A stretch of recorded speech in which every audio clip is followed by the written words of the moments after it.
So how are we then? And welcome back to Music Mondays with me, Tom Rogan.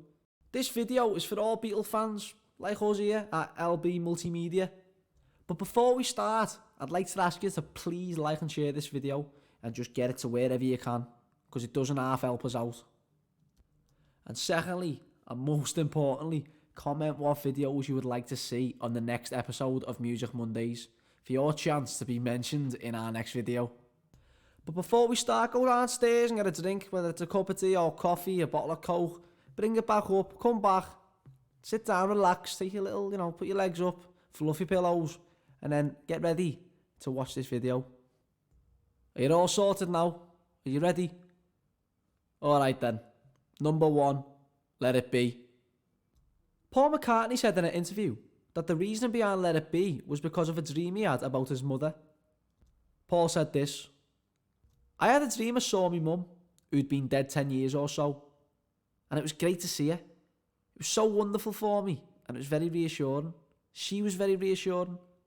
In the dream she said, 'It'll be alright.' I'm not sure if she used the words 'let it be', but that was the gist of her advice. It was, don't worry too much, it'll turn okay. It was such a sweet dream I woke up thinking, and it was really great to visit her again."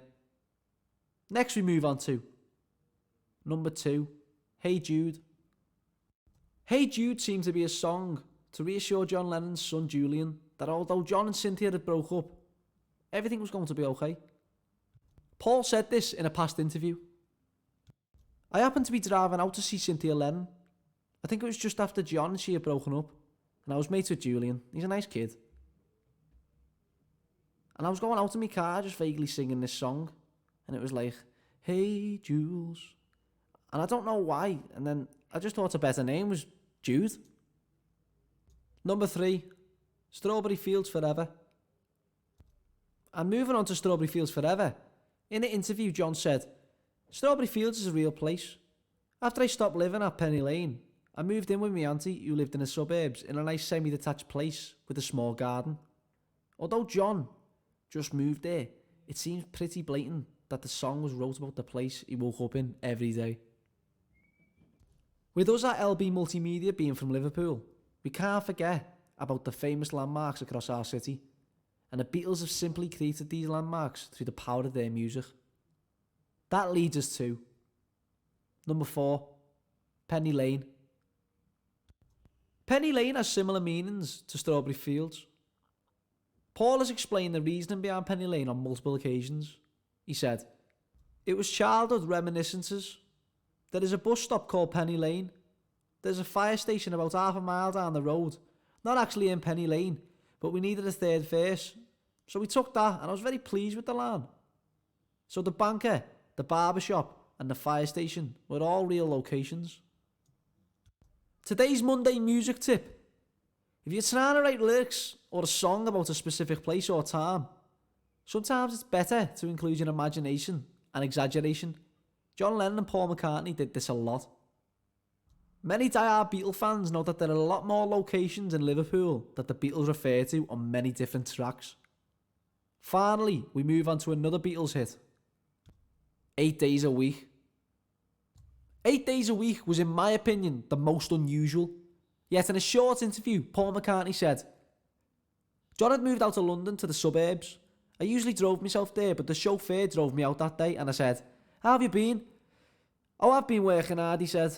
'Working 8 days a week.' I had never heard anyone use that expression. So when I arrived at John's house, I said, 'Hey, this fella's just said 8 days a week.' John said, 'Right. Ooh, I need your love, babe.' And he wrote it. That concludes part 1 of Beatles songs and their meanings. Be sure to like and subscribe. And if you would like a part 2 or have any more suggestions for any other videos, then make sure you comment down below.